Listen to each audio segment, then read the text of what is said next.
Dans cette vidéo titrée Évaluation 7, je vais essayer de vous donner quelques réponses indicatives.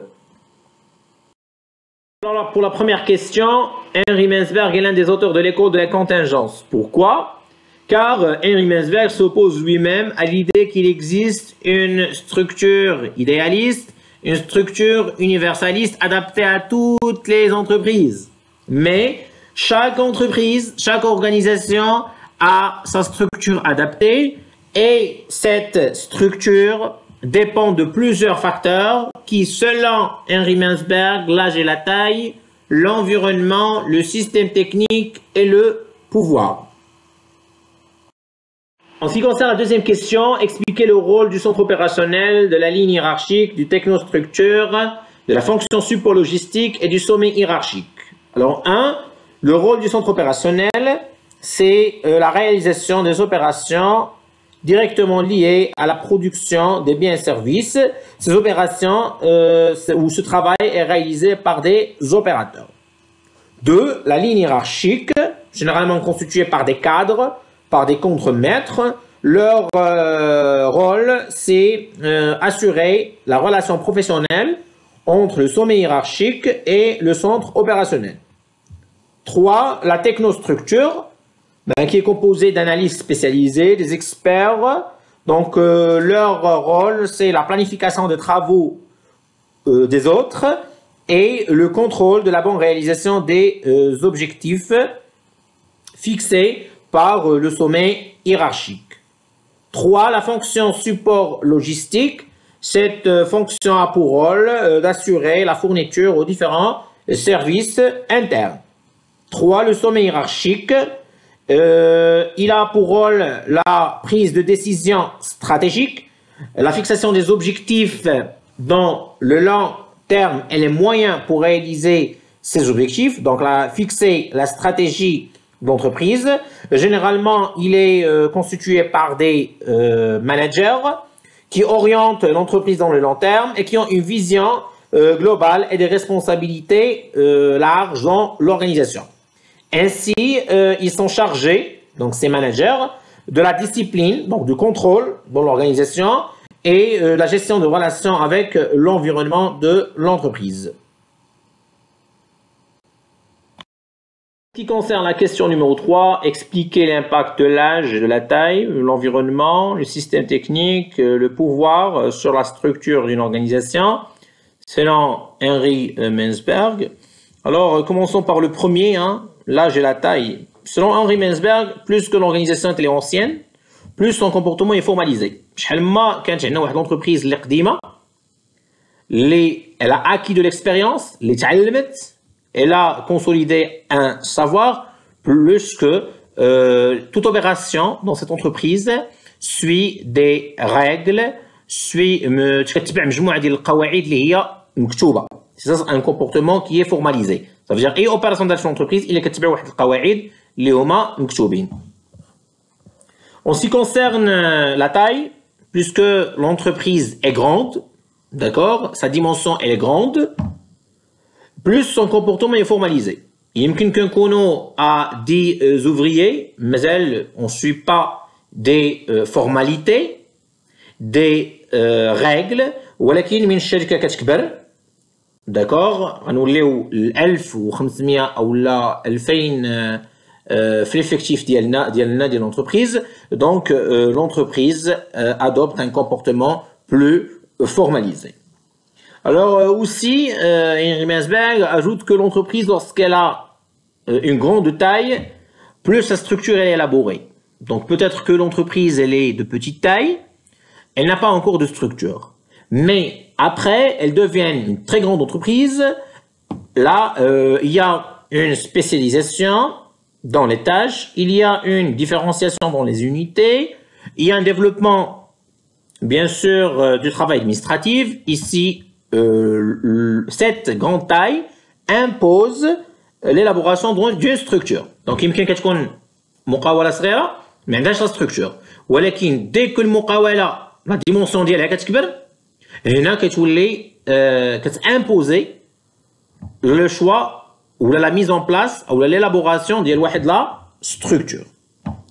Aussi que l'âge de la fondation de l'entreprise, il reflète la structure. Alors, il y a l'époque industrielle de création, c'est elle qui a impacté sa structure. Donc, une structure, elle était conforme avec l'époque de sa création. Donc, علاش كتبع هاد l'entreprise هاد la structure مازال لحقاش في واحد الوقيته هذه 20 عام هذه 40 عام اولا هذه 100 سنه ديك l'époque industrielle هاد la structure il était conforme à ce type d'entreprise. Alors maintenant je vais passer au deuxième élément l'environnement. L'environnement, plus l'environnement il est dynamique, plus la structure elle est organique. Donc شحال ما كنا في واحد l'environnement اللي فيه تحولات فيه des mutations تيتبدل شحال ما ان l'entreprise adopte une structure qui est organique. وشنا مع Burns et Stalker que parmi les premières caractéristiques d'une structure organique elle est adaptative et flexible. Alors aussi, Mensberg et Goulina, plus que l'entreprise, l'environnement est complexe, plus que la structure est décentralisée.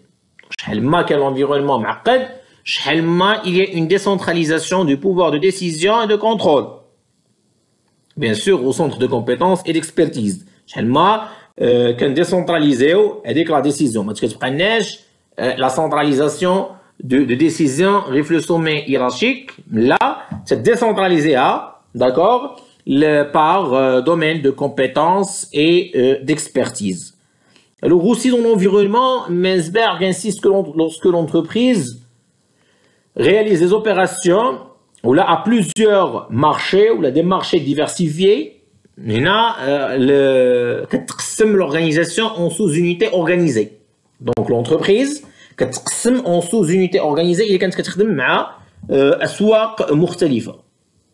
وهاد les sous-unités organisées qu'ils ont appelées des divisions. Nous avons déjà vu ça dans le premier semestre avec la structure divisionnelle. L'entreprise اللي كتخدم مع le marché national ومع le marché international. عندها une structure مع le marché français par exemple. عندها une structure, une unité organisée pour le marché local وعندها une structure autonome مع le marché français par exemple. Troisième élément, le système technique. Pour Mensberg, puisque le système technique est régulé. يعني شحال ما كان le contrôle de travail des opérateurs. شحال ما des opérateurs كان عليهم واحد المراقبة شديدة. شحال ما le comportement غادي يكون formalisé. شحال ما tout action dans l'entreprise غادي تتبع واحد القواعد اللي هي مكتوبة. Des formalités, des règles qui sont écrites. Et plus, la structure du centre opérationnel va devenir bien sûr bureaucratique. Donc, à nous les 10 principes de la bureaucratie définis par Max Weber, ainsi que voilà une autorité légale et rationnelle. Donc, ce qui se passe sur la planification et sur bien sûr le respect des règles juridiques et des lois et des formalités. Alors, عاوتاني قولنا Henry Mensberg شحال ما كان le système technique complexe معقد شحال ما l'élaboration des fonctions de support logistique est nécessaire. عاود كيقول لنا Henry Mensberg toujours dans le système technique, si le système technique est automatisé, il est robotisé du système opérationnel, je parle du système du centre opérationnel, pardon. Donc le centre opérationnel, il est les opérations de production de biens et services sont automatisées. Donc la structure administrative va se transformer de la bureaucratie à une structure organique. Donc l'automatisation de centre opérationnel, l'automatisation des opérations de l'intège هي اللي غادي تخلي لنا الاختيار ديال une structure qui est organique. Alors je passe maintenant au quatrième élément qui est le pouvoir.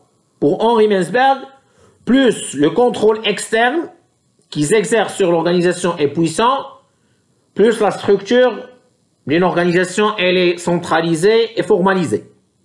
يقول لنا شحال ما كانت واحد المراقبة خارجية وهنا il insiste sur le contrôle des actionnaires.